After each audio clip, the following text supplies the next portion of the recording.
Some of you may have thought that you have not been progressing from the practice at all, even though you have tried hard practicing walking and sitting, as well as keep acknowledging both major and minor acts of movement, following the Kaya, Vedana, Chitta, and Dhamma.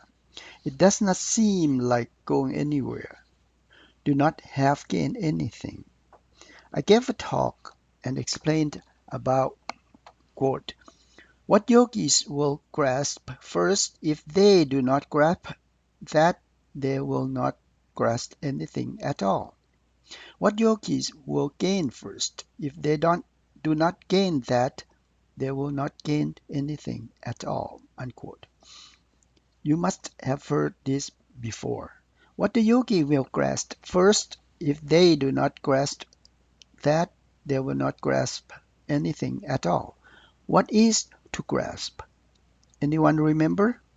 To grasp the rupa and the nama at the present state. The principle was stated in the Thekkaratta Sutta by the Buddha. He started the principle clearly. What yogis will gain first. If they do not gain that, they will not gain anything at all. What is to gain? To gain the Maha Kusala Jhana Sampayutta.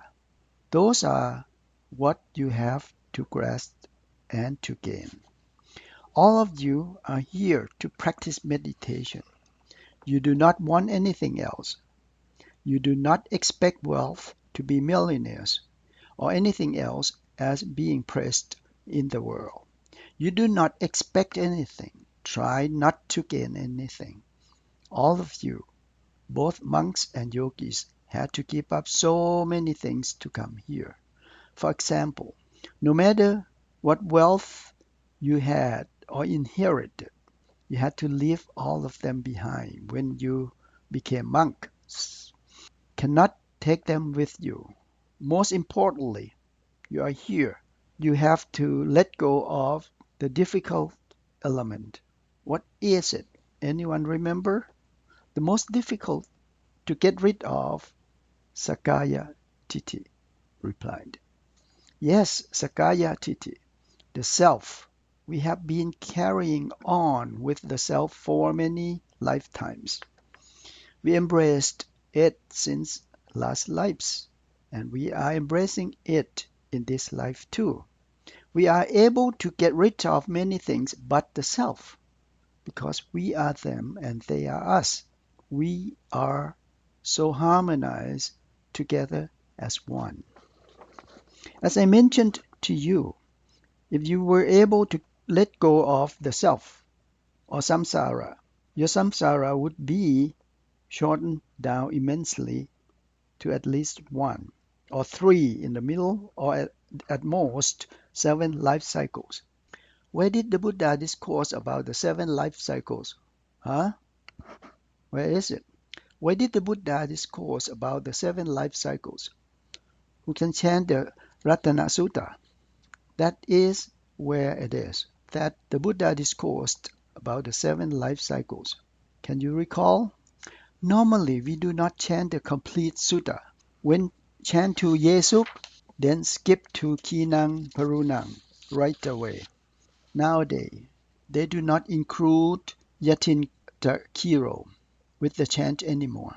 They shorten up the chanting from Yang Kinti, then Yesuk Payutta, then get to the end, Kinang Puranang, and leave out the middle part. What is the middle part, anyone? How about the senior monks here? Can you recall? The middle part starts from Yatin Tikiro until Wanapakumpe and Tivaro Waranyu, and then Kinang. The context includes, quote, Ye Ariya Satjani Vipana Yanti Kampina Panye na Surasutani Ginja Bite Honti Batsang Pamatta Na Te Pawang Attamama tiyanti, unquote. Is that right? Ye Ariya Sattani Vipanayanti means any Ariya individual who has attained the Sopana Dharma will be having only 7 life cycles, will not have the 8th cycle of life. Attamamatiyanti means they will not have the 8th cycle of life. Ye Ariya Sattani Viyana Yanti Kampina Payena Suras Sutani Kinje Pite Hoti Batsang Pamatta Nate Payang Attamama Tiyanti. If you need a complete translation, you will have to do it yourself. If you can eradicate the Sakaya Titi and Vikaya Vikikicha completely, then you will have only 7 life cycles left. You have been at the retreat for almost 3 months now. So, what is going on here? Do you think your life cycles are getting shortened up? You have to always keep trying. That is the main purpose of being here, to be able to eradicate the Sakaya Titi. It is very hard to eradicate it. That will be the best achievement if you are able to do so. The life cycles will be shortened up, will be free from the suffering afterward. No more rebirth, no more aging, no more illness, and no more death. Whenever you are still retaining the 5 khandhas, no matter how much privilege you have in life, you still have to face with all the dukkha. Even the Buddha himself and his disciples, they had all power as a result from the accumulating merits. They perceived high state of mind and were able to attain highest virtue of Dharma. However, they were still subjected to the dukkha, such as aging, illness, and death. They also had consequences of akusala. For example, the Buddha himself was harmed by the Devadatta. He rolled a rock at the Buddha and got the back of his foot bruised. That was the consequences of akusala from what the Buddha had done in one of his past lives. In another life, he was born a son of wealthy family. He did murder his siblings by slaying them using rocks. The Buddha stated the incident in one of his discourses. Other issues included recurring back pain and headache. The back pain was the consequences of breaking the opponent's back during a fight when he was a wrestler in one of his lives. But he took care of treating him for it. I am not going to give the detail in here. He was not able to give discourses for a long time. Every time when it happened, he had to ask Ananda to set down a cushion for him so that he could lay down. He had to allow the Sariputta or other senior monks to give discourse instead. He had to rest. The headache issues was resulting from when he was a son of a fisherman. He was gratifying when he saw the fishermen pounded fish heads. That was it. The only he had shown gratifying response at the moment. The akusala manifested since then and subsequently caused the recurring headache upon him. It is seen that no matter what negative acts you had participated, you would have to pay them off.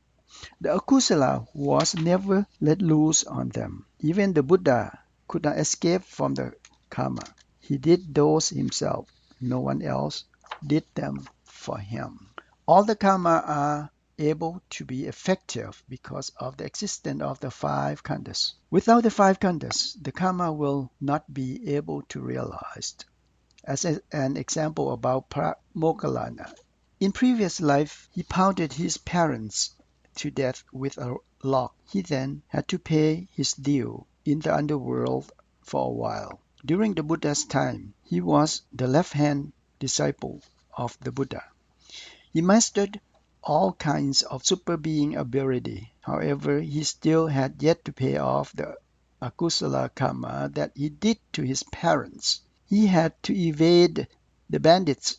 Those came to surround his living quarter for months. At the end, he realized that was a part of his karma. He decided to face the truth of being and confronted with the bandits. He was pounded the same way. Bones in the whole body were smashed into tiny pieces and was dumped in a trash bin. He had to reconstruct his bone fragments together and went to request the nirvana from the Buddha. That was because the existence of the khandhas, the akusalas, were able to activate themselves. Whenever there is no existence of khandhas, then everything is ended. There's no outlet for the akusala to initiate. The samsara, no matter in what form, is not a noble status. You are here at the retreat so that you can try to eradicate the samsara. When you were ordained into monkhood, you had to give up many things from the normal life. If a king wants to be ordained to be a monk, he had to leave his kingdom behind. The same way as all lay people, you are here to practice meditation. You all had to leave many things behind, such as home, parents, kids, belongings, etc. Otherwise, you could not make it here. This year, many lay people stay for 3 months, some for 1 month, some for 2 months, and many for 15 and 7 days. All of you left behind those because you wanted to come to practice and to be able to escape from the vata. What do you have to do to be able to escape from the vata? What do you have to observe? Can you recall what do you have to observe? In fact, you have been carrying along main textbooks with you. What are the main textbooks? Yes, they are the body and the mind, or the rupa and the nama. They are main textbooks for you. The body and the mind, or the rupa and the nama. I used to give an analogy about studying foreign languages such as English, Chinese, or European languages, German, etc. You would need textbooks for them. Is that right? Do you know the language already when you got the book? No. Is it possible that you put the books down using as a pillow and hoping that all the knowledge would flow into your head? Not at all. So what do you have to do? Yes, you have to study contents of the text in details. When study English, you will have to start with A, B, C, D. When study Burmese, the first letter Kor in Thai is equivalent to Kaji in Burmese, etc. The writings are also different from each other. We will have to start from the beginning. We have to study, practice, memorize the way they are. They are their own, the way their principles are. If you had the textbook and did not study at all, you would not have any knowledge about it. However, when you study it, what will be gaining is the panya. Where the panya would be in the book or with you. With you in your mind. At that stage, does it mean the contents of the book have moved into your mind? No, not at all. All the contents are still in the book, but you have gained the panya from studying the book. The same way, the textbooks that you are going to study here are the body and the mind, the rupa and the nama. What will be happening if you do not pay attention to study them? Are you going to gain anything? Are you going to learn anything? You come to just sit around. It is not possible the panya will be attained. The body and the mind are not the same textbooks as the others we use. They are the ultimate truth textbooks. The ultimate truth, textbooks. They do not have the same written contents as the others. The only way to study them is by contemplation, to grasp exactly the way they actually are. All are real. Nothing can be simulated about them. They are the textbooks that have their own characteristics. The Rupa and the Nama have the perfect entities of their own. The only way to study them is by way of contemplation, to grasp exactly the way they actually are. For example, while practicing walking, sometimes you feel like stepping on a rocky, hard surface, Batavi, or other instance, feel like stepping on a soft surface. What are those effects from? Yes, those effects are from the earth element. Is the earth element real? Yes, replied. Does the feeling of hard or soft have to be made up? Not at all.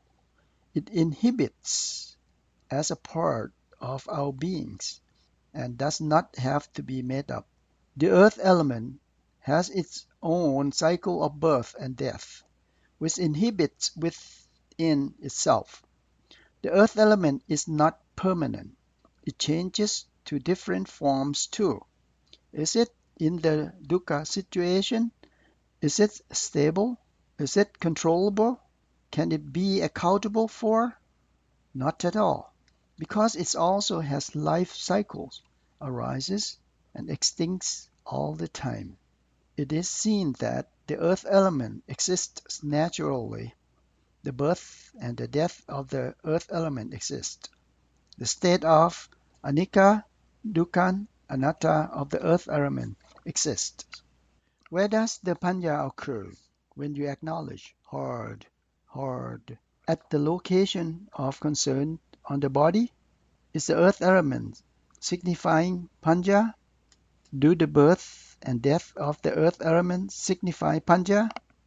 Do the state of anicca, dukkha, anatta of the earth element signifying the panya? What is the entity of the panya? The panya is the knowledge and understanding attaining in the mind from observing the earth element. Does the earth element get attached in the mind afterward, or it stays where it is? It stays where it is and arises and extincts all the time. It does not come up into your mind. What get into the mind are the knowledge and the understanding about what is going on at the moment of observation. We always presume the earth element as self, ours, before, such as our leg is stiffening, our body is stiffening, we stepped on a hard object, etc. We felt like the hardness of whatever we touched was ours. Is it hard or soft when you grab the head? Hard. Is it hard or soft when you grab the teeth? Hard. Ah, is it hard or soft when you push down at the skull? Hard. The hardness is a property of the Batavi, one of the four elements, spreading all over the body. What are the Batavi, the earth elements, that we have learned from Gotasa? What are the Batavi, the earth element? The earth element, Kesa, Loma, Naka, Tanta, Tacho, Mengsang, Naharu, Uti, Uti Minchang, Wakang, Uttayang, Yakanang, Kilomang Makan, Fihakan, Papasang, Antang, Antagunang, Attariyang, Gisang. Are they right? How about the water element? Pitang, Sehang, Papo, Lohit, Seto, Meto, Asuvasa, Kilosin, Kanika, Lasika, Mutante. Are they right?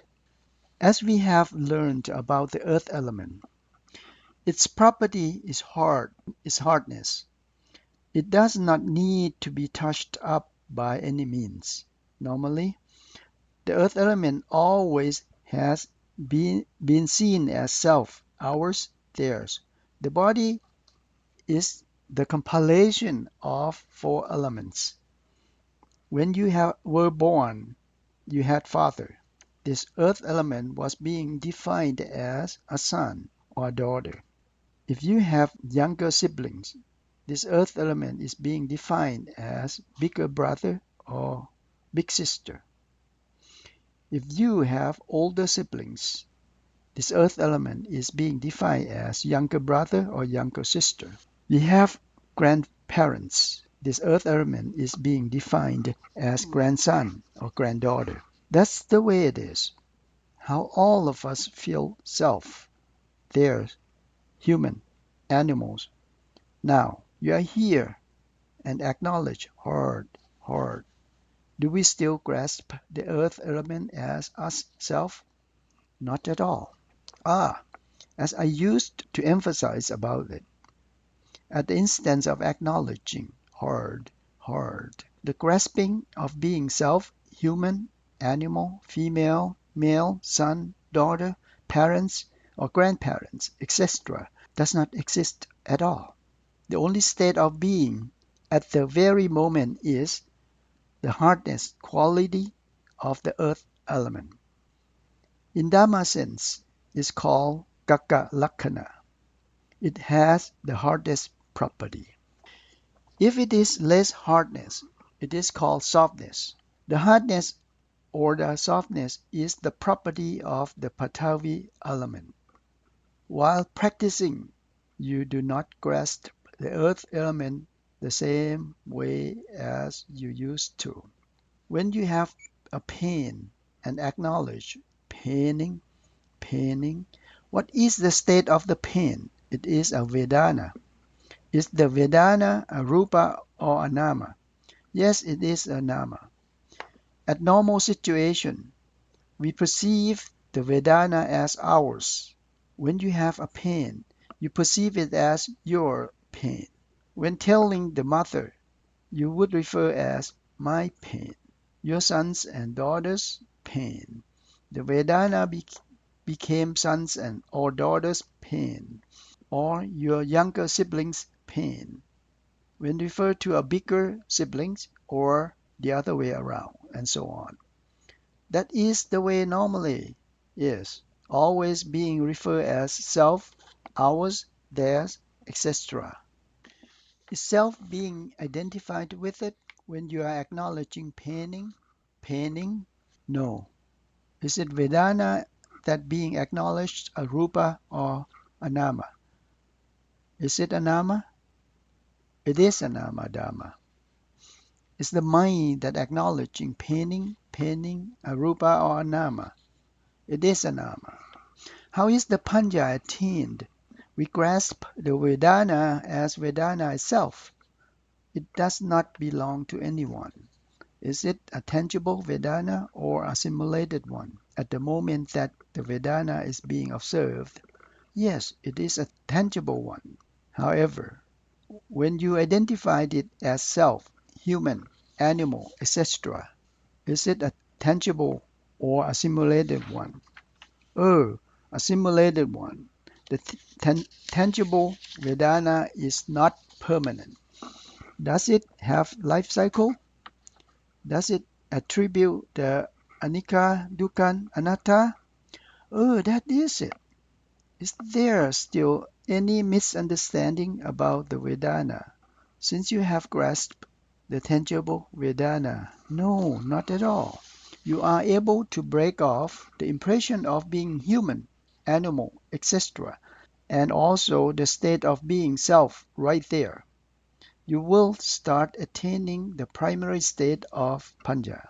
When you practice and continue acknowledging, seeing, hearing, tasting, touching, thinking, etc., following the satipatthana.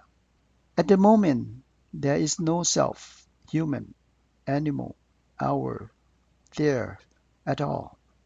You will grasp only the actual Rupa Dharma and Nama Dharma that reveals Panya.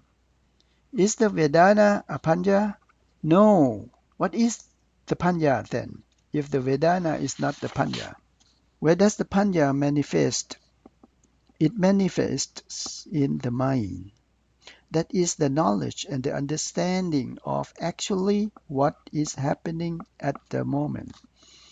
Where are the knowledge and the understanding attained from? The Vedana, of course. Does the Vedana leave onto the mind? Does it disappear from the point of observation and reappear in your mind? No, the Vedana is still where it was.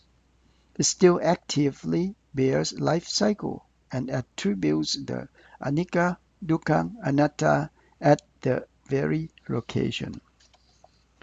Do the states of Vedana, such as pain, or attributing the anicca, dukkha, anatta, and the cycle of emerging and diminishing, encompass in itself or need to be made up? They encompass in the Vedana itself. Therefore, the Panya will be attained from every acknowledgement while you are observing the Rupa and the Nama, or the body and the mind. This is just a primary state of Panya, the Panya that has to be attained in the mind. Why do you have to originate this state of impressions about the Rupa and the Nama? That is because we have inaccurate impressions about the Rupa and the Nama, defining as self, human, animals, etc., following the assigned measures. And actually, we have been carrying on these impressions with us all along. At the very moment while we are acknowledging the issue presented to us, we grasp only the actual action of what is happening and are able to subdue the impressions of being self, human, animal, etc. That is how it works. Will you be able to overcome the state of self-impression if you do not practice this way? Not at all. You would not have chance at all. This self-impression is being buried deep in your mind. Do we need to create the self-impression specifically? Do we? No, not at all. In this very life, the impression has been implanted in us since way back when, and accumulating days in and days out on the regular basis. Is there a good chance that only Rupa and the Nama and the impression no self being able to realize? The chance is very little. Do you think 3 months is a long time to practice? You might have thought that it was a long time. It is not a long time at all, only 3 months. This is not like 3, 6, 9, or 20 or 30 years. Not at all. 3 months is a very short period of time. The scheme of being self has been there for a long time. The older you are, the longer the build-up has been. However, the scheme of no self just has been accumulating for a short time, not for a long time at all. So you have to keep working hard at it. When do you have to start acknowledging? Continue acknowledging from the moment of waking up in the morning until the moment of falling asleep at night. When do you not have to do it? Ah, except only the moment while you are at a deep sleep.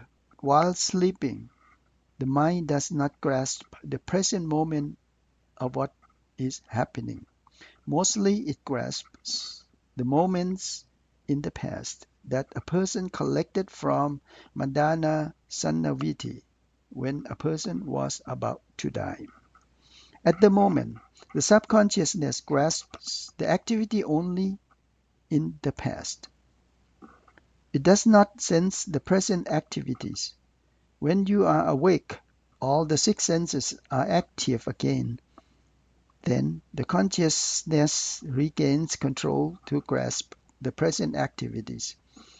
The moment you are awake, you have come out of the subconscious state of mind. The mind starts to assess the present activities again. This is the nature of the mind, and it has so miraculous behavior. You might have thought that you did not think of anything at all. You did not have to. That was the nature of the mind itself. If you did, you would be insane. The states of the rupa and the nama are there. You will be able to grasp them only while you are contemplating of them. You will have to keep building up the states of righteousness and eradicate the ongoing state of deception, and keep eradicating it. The akusala will try to prevent you from to gain success over it. For example, when you were slowing, acknowledging, lifting, lifting, lifting, it was not fast enough as you would want it. Since you were alone and no one saw you, you might decide to act quickly on it and got over with without acknowledging. By doing that, you had encouraged the akusala to emerge. It would take lots of time to allow kusala to emerge, but you did not have enough patience to go through with it. The akusala always intervenes with whatever kusala acts you do. It makes you giving up the endeavors easily, such as when woke up at 3:30 a.m. and nobody else had got up and you decided to continue on resting. The akusala would sanction right away and you fell back to sleep again. Instead of after awaking, try to take advantage of being awake and acknowledged to grasp more kusala. The akusala try to give you excuse not to do it. However, the akusala will still continue emerging and nothing to stop it. Made you feel that it was all right, just relaxed a little more while you are sleeping.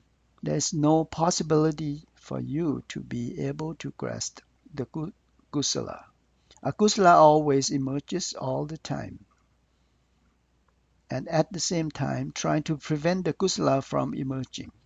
There's no such a thing as being able to negotiate the akusala from not emerging. Normally, we have hard time to realize it because the akusala is a part of our beings and deceives you all the time. While you have been practicing, do not think that you have not been gaining anything. Keep acknowledging so that more panja about the rupa and the nama can be attained in your mind. The body and the mind are the main textbooks for us. They are the complete ultimate truth textbooks for each of us. Do not have to analyze context of the textbook at all. Unlike the ones you studied when going to school. Is it necessary to analyze them? Oh, not necessary at all. As the Buddha has stated, quote, the Dhamma I have enlightened on is not for any analyzers, unquote. There are a lot of stories in the Dhamma Bodha. Do not try to analyze them, such as a story about Visahayaka Bhikkhu, the two monks. They were friends. The first one mastered and taught the scripture without having practicing experience. The other practiced meditation and attained the arahantship. He lived in the woods and had many followers. Whenever they met, the first monk always trying to test the knowledge of the second monk. The Buddha had to come and intervene. When the Buddha asked the first monk about different levels of jhana, he was not able to answer them at all. However, when he asked the same questions to the arahant monk, he was able to answer them all. That is the way it is. So while practicing, do not try to question anything to what you come across, such as while acknowledging lifting, and try to anticipate if what is going to happen, if it is going to be heavy or light, etc. And always keep wondering. Do not have to do it that way. Just keep observing what is happening at the moment. Whatever presence has its own pattern of emerging. When you are acknowledging lifting, you observe the acts of movement. What element directs the acts of movement? The air element, replied. Yes, we actually grasped with the air element already. However, we used to grasp the air element as a self that performed the acts, such as we were lifting, the person was lifting, etc. Now, when you are acknowledging lifting, you are observing the actual action of the lifting. Do not have to try to come up with anything else. The tangible action is just right there. I once compared the observation process of the rupa and the nama with when we prepare ourselves going into thorny plants. No matter what types of plants they were, such as a clump of bamboos, a red cotton tree, a pomelo trees, etc. Was it necessary to bring a knife with us to sharp the thorns? No, not at all. Not at all.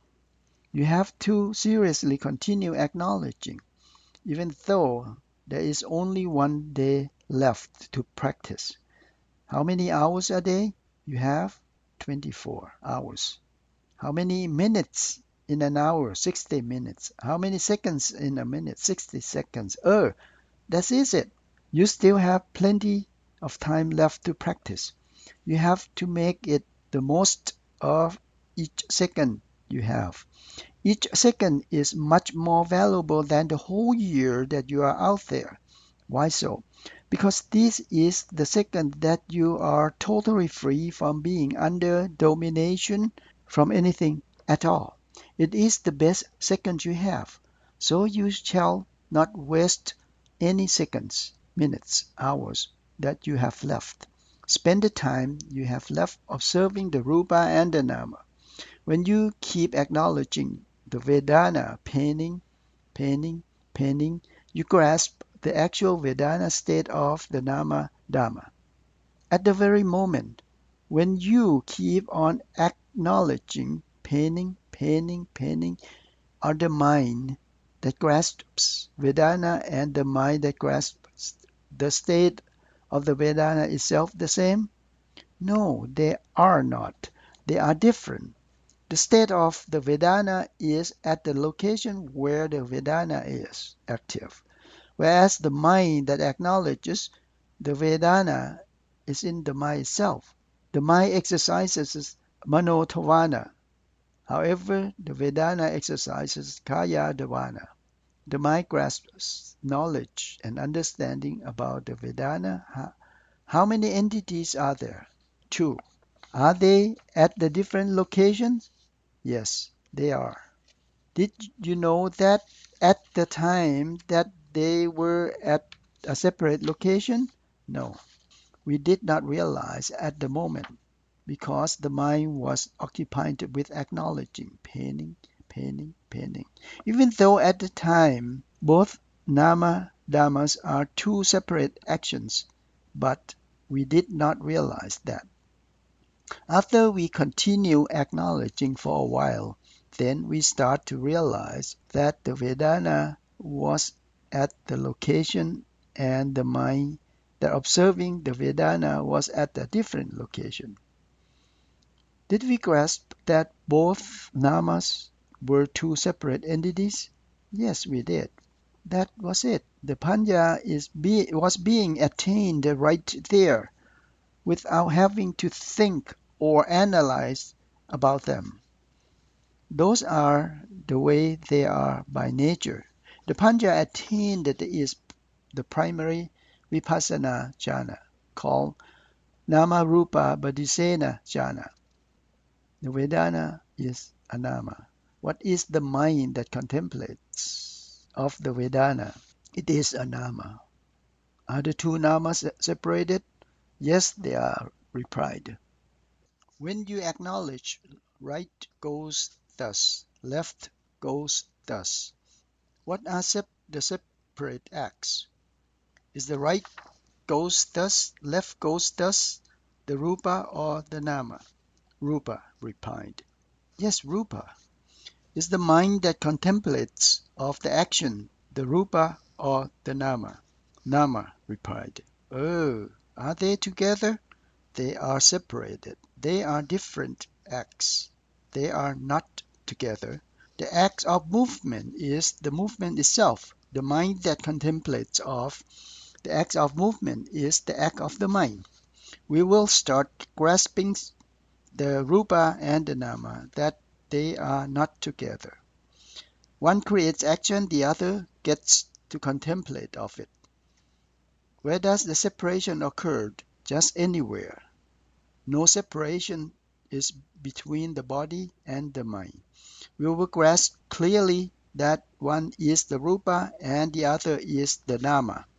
One creates action and the other gets to contemplate of it. That is all. Only the two. Only the two. Is the act of rising a rupa or a nama? When you acknowledge rising, falling. A rupa replied. What is the mind that contemplates of the act rising? A rupa or a nama? A nama replied. Are they merged together? No, not at all. They are totally apart from each other. Do you see if they are separated from each other when you start acknowledging rising, falling? They both exist, but we do not grasp them.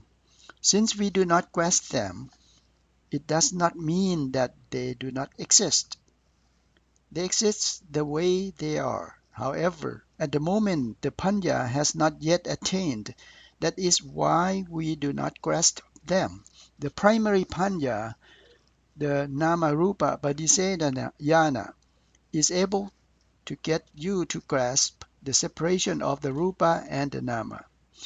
If you keep acknowledging more and more continuously, the mind will be gaining more strength.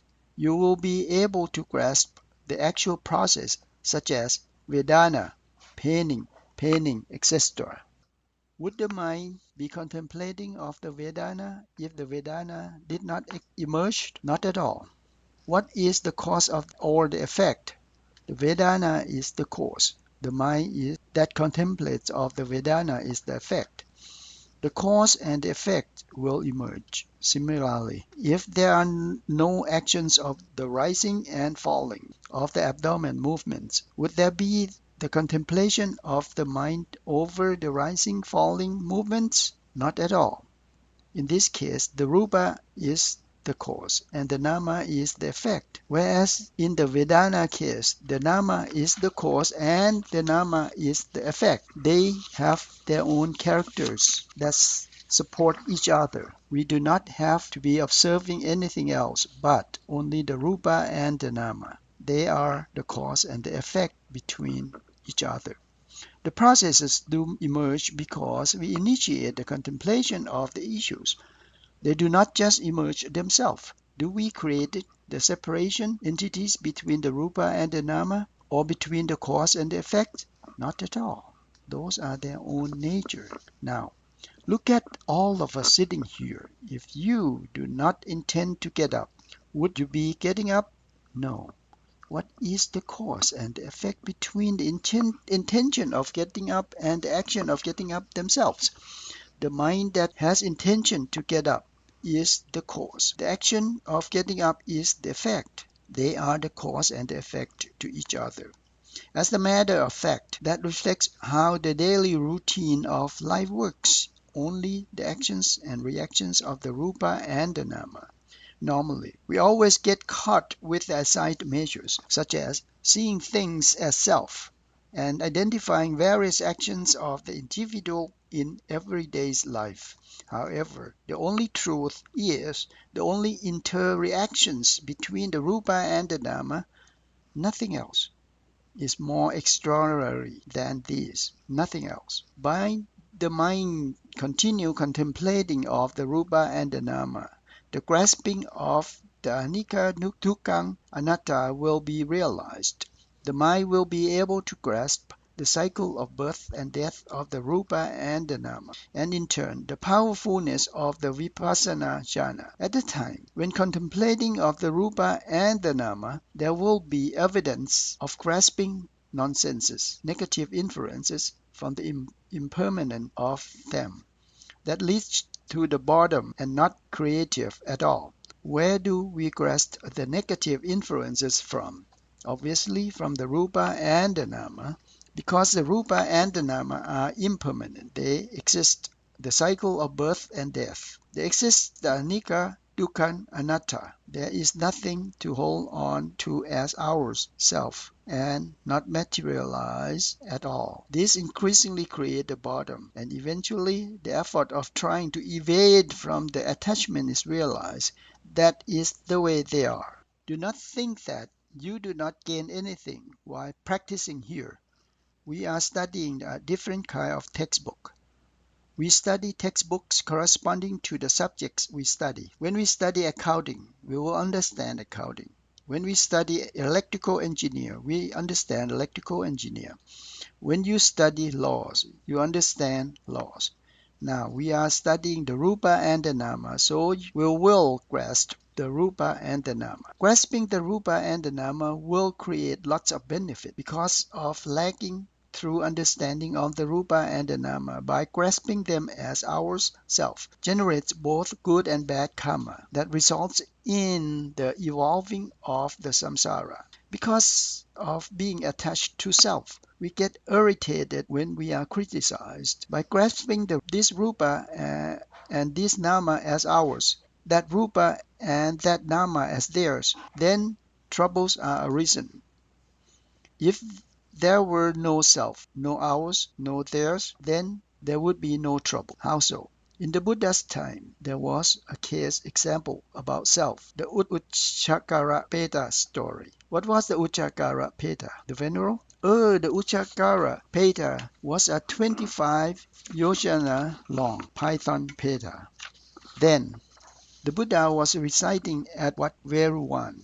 The Moggallana and Palakkana were at Kichiku. They came down Ames at the Ratchakrut city. While they were coming down, the Peta was roaming by in the air. Normally no one was able to see it. Moggallana was able to see it because he had attained the supernatural abilities. He saw the 25 yojana long python Peta. That was a horrific appearance. The whole body was engulfed with burning blaze, from the head through the tail, from the tail back to the head, from the lower part of the body to the upper part, and from the upper part down to the lower part. He was suffering so much. Moggallana looked at it and was smiling. Palakkana was wondering then, asked why he was smiling. Moggallana told him to ask again later at the presence of the Buddha. After they came back from Ames and had finished having their meal, Palakkana asked about it again with the presence of the Buddha. Moggallana told the Buddha that he saw the Peta. The Buddha did confirm the story. He himself had seen it too while he was at the Mahapodhi tree in Buddhagaya city. He did not mention it to anyone because no one was able to support his finding. No one would believe him if he said something about it now, since Moggallana has seen it too, so he could confirm the truth of the story. What was the history about the Peta? The Peta happened to be in this condition because when he was a human, in the era of the Kassapa Samma Sambuddha, he was a night stalker. One day, while he was sleeping at a shelter outside the city, there was a millionaire walked by and saw him sleeping with mud all over his legs. He uttered, quote, This man must be a nice stalker, unquote. The millionaire was the one that had the temple and all walking path built, made out of gold, and donated to the Kassapa Samma Sambuddha. If it were in today's time, we would need lots of security to guard them. The man overheard that and he lifted his head covered and peeping at the millionaire. With impression of self, the man was so angry and cursed to avenge the millionaire in his mind. He went to burn down the millionaire's farm for 7 times. He chopped off feet of the millionaire's cattle for 7 times and burnt down the millionaire's complex for 7 times. The millionaire was not shaken up at all. That made him even feel more rage yet in his mind. He went to the closest peer of the millionaire and trying to find out what the most concern of the millionaire was.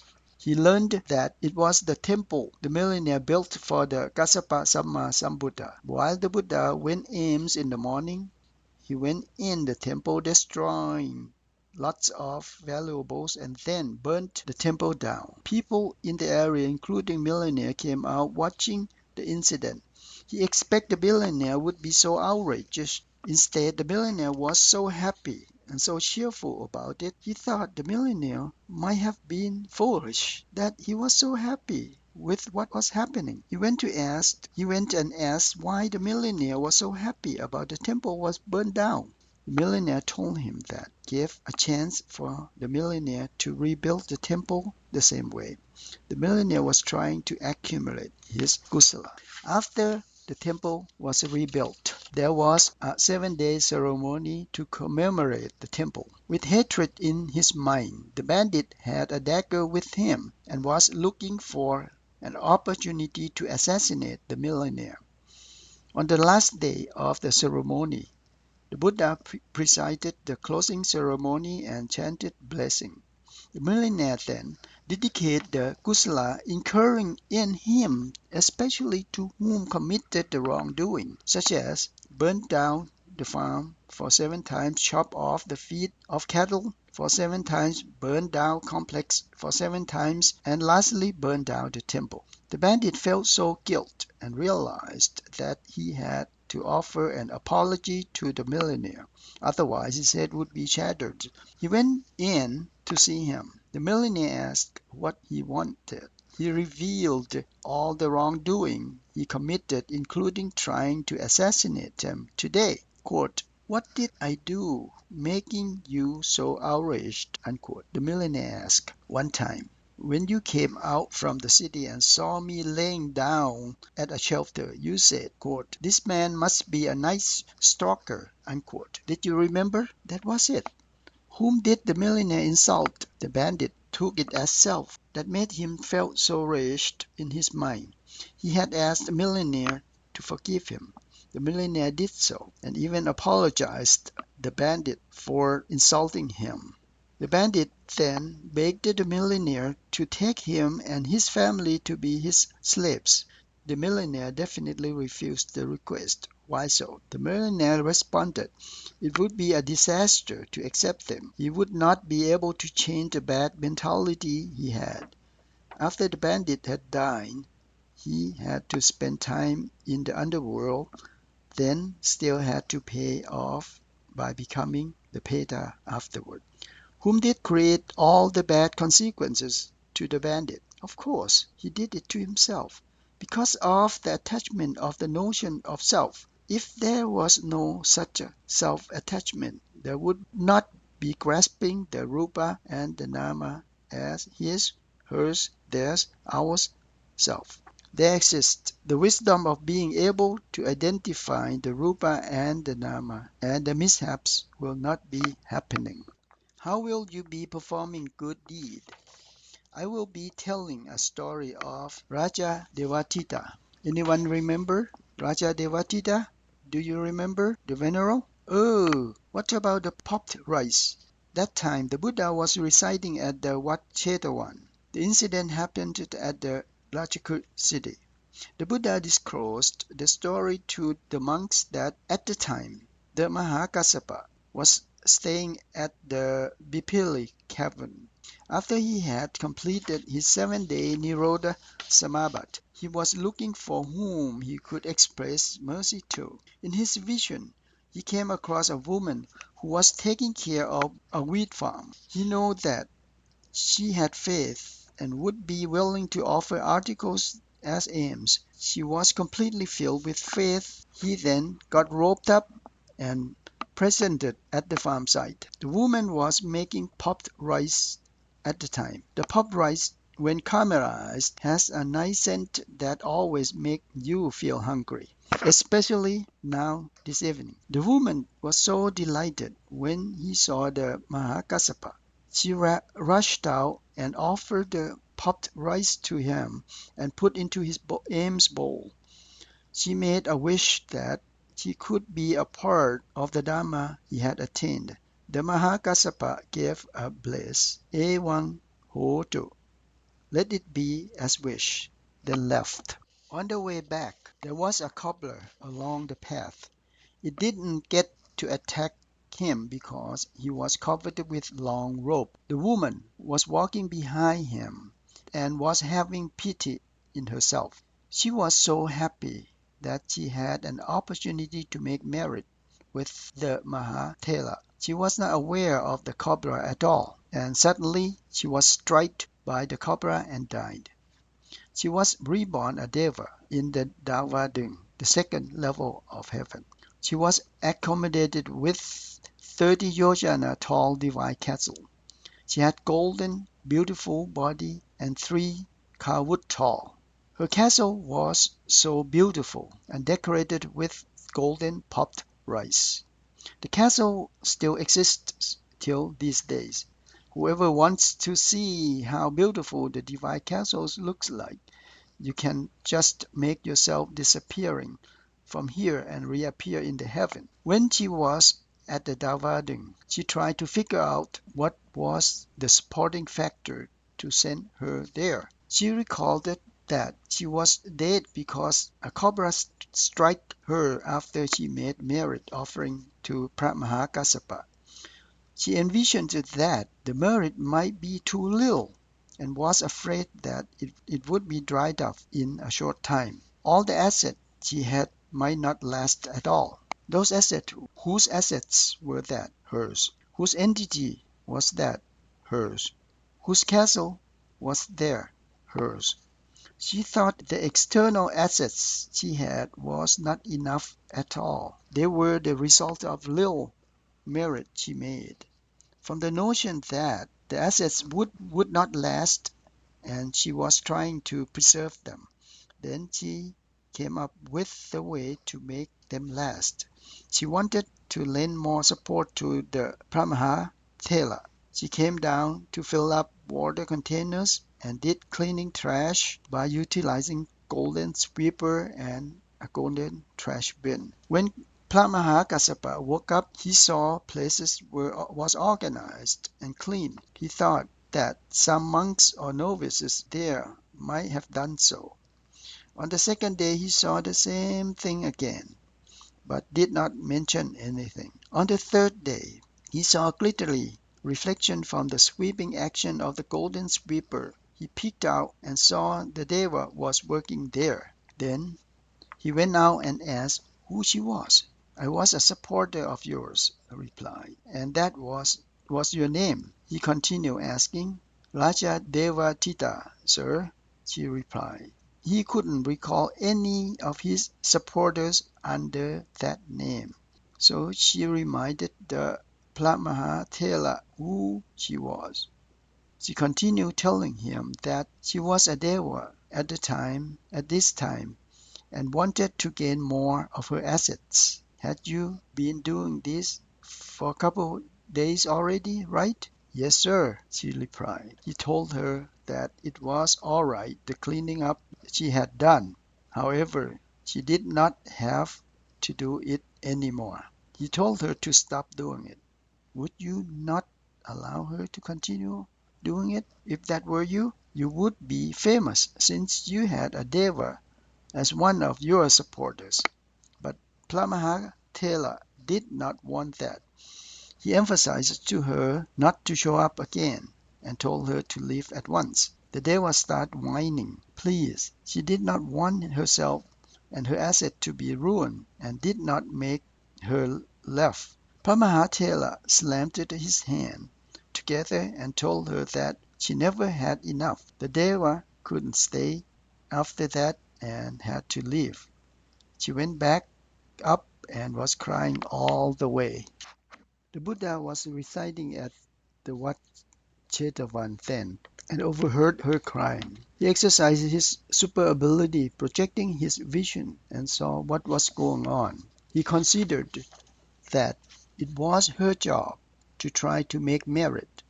However, to be mindfully composed was ours, the Mahakassapa.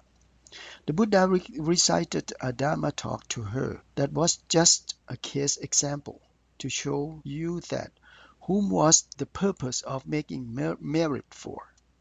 That was because of ours self. Whose did the assets belong to? Who was the Deva? All belonged to ours self. However, in reality, they are just the Rupa and the Nama, nothing else. The Deva attained the Sobbana after finished listening to the Dharma talk from the Buddha. Another story about trying to eradicate Sakaya Titi, the self. You could have heard a story about a Deva, the Achala Sutta in Sangyutta Nikaya, concerning a monk that practiced meditation. I think one of the masters had given a Dharma talk, the story about a monk that was ordained for 5 Lent seasons. He mastered in reciting Matika. He studied Kammatthana and went out to the forest and practiced meditation. The Buddha set up the middle way to practice meditation. There were breaks at certain time because the monk was afraid of being negligent. He was working very hard without taking a break at all, days and nights. How about us here? Anyone is afraid of being negligent? I guess we are all negligent here. That is not good about being always negligent. So he was afraid of being negligent. He did not go to bed at all. After practicing straight for a while, there was an incident that his internal pressure was built up and caused a sudden heart failure. He passed away and was born a Deva at the Davadung. The same way he was accommodated with 30 Rochana tall castle. He had a big and tall body with golden appearance. He did not realize that he was already passed away. The heart failure was sudden. He passed away and was reborn a Deva. In the castle, there were 1,000 female Devas to assist him, and only him, a male Deva. A question arises, why are there lots more female than male Devas? Do you have to look elsewhere? Look at this place here. Which are more males or females? Also, offering ceremonies at the temple, which are more males or females? There are always lots more females than males. That is why there are more female devas than male devas. There are hardly any male attended ceremonies at the temple. That is why there are more female than male deva. When he was reborn a deva up there, all female devas were so delighted and started celebrating and playing musical instruments. The male deva was so calm and so composed. He was standing there and proceeded like he was a monk. He might not have realized that he did already passed away. All the female devas assumed that they then took a large mirror and placed in front of him while he was standing so calm and composed. He was thinking that he was still a monk. What about our monks here? Are we composed? Some started looking around already while getting out of the door. That was it. A kusala emerged right away. So you have to be well composed, the same way as the monk that passed away. When the monk looked at the mirror, he realized that he was no longer a monk. He already passed away and was born a Deva. He felt so appalling and not satisfied with his status at the moment. He considered himself as a wrestler that had won a fight and expected a valuable reward. However, he was awarded with a root of cassava instead. How about that? Was he satisfied? Not at all. He recalled that he was ordained because he wanted to be able to get free from the dukkha. He didn't want to be a deva. He wished to attain the enlightenment, but not to be a deva.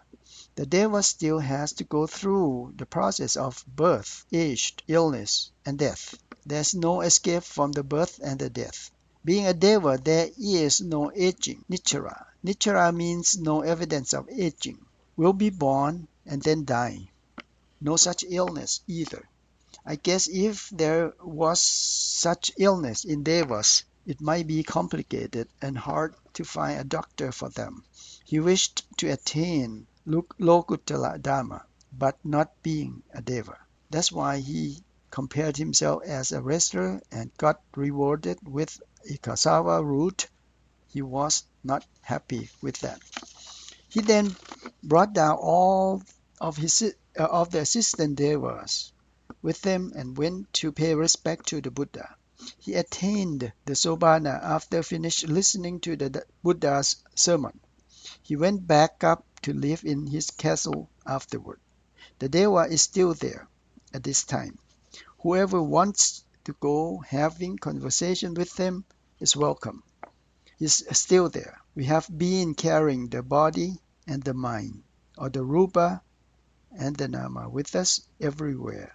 Do we still misconceive about righteousness or mischievousness? Yes, mostly the mischievousness. Reply. We still attach to ourself. The practice here as we practice. We brought along the rupa and the nama with us, but we have not been able to break away from the notion of being ours, self. We are trying to eradicate the feeling of being self by the way of contemplation. We are trying. So at the moment, the mischievousness about the rupa and the nama still exist. We may be able to temporarily eradicate it, but not yet absolute. Whenever the contemplation process stops, things return back to the self like at the beginning again. Now, the opportunity is here. Be diligent with series of contemplation. Never allow the akusala to have a chance. Try it. It is not easy to be able to grasp the rupa and the nama. I gave example about this before. What did I tell you? What was hard to grasp? I told you before, the Buddha stated in the Tika Nikaya Mahawak.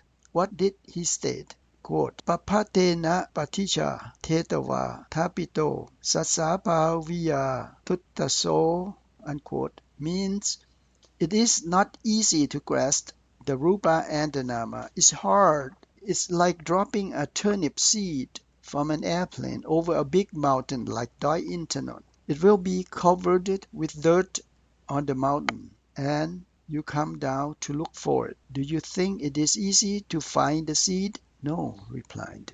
It is not easy, because it is buried under sand and dirt on the big mountain. It is not small mountain at all. So, to grasp the rupa and the nama, it is not an easy matter. You have been practicing for almost 3 months now. How have you been doing? Are you able to prominently grasp the rupa and the nama?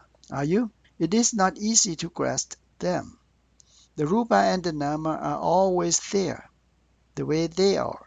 However, to be able to grasp the way they are is not easy at all. Not easy at all. You have to keep contemplating of them, and eventually will be able to grasp them. Then the series of panya will emerge. Do not be relaxing and negligent for the time you have left from now on. Do not think that it is just a short time left. I want you to make use of the time you have left every second and every minute from now on to the most valuable as possible. This is the time that you are the most free to practice without having anything to interrupt before going back to the temples. Try the hardest until the last second to grasp the most you could. You have been grasping and accumulating wealth all along already. Try a little more until the last second. Only one full day left. Tomorrow, you will have opportunity to practice all night without sleeping all night. All will be invited to practice to honor the Buddha. It is normal practice here that we have such an arrangement on the last day of the practice, no matter if it is a 7-day, 1 month, or 3-month retreat. We will have special arrangement for all that are here tomorrow. You will find out more from the Ajahn Maha tomorrow. Before all of you will not have freedom anymore, I want you to spend the rest of the time here to the fullest. This is to be great benefit to yourself. You do not know what will be going on after leaving this place. You are well aware of what is going on now. It is not too late to recover yet from the kilesa and the negligence that always overwhelmed you. I want you to put most attention to contemplating of them. The kilesa has lots of tricks, as you may have experienced already. Instead of being able to move ahead all along, kilesa try to create hesitation in you all the time. It always makes you diverting from the path that supposes to be. Do not give up and allow it to overwhelm you.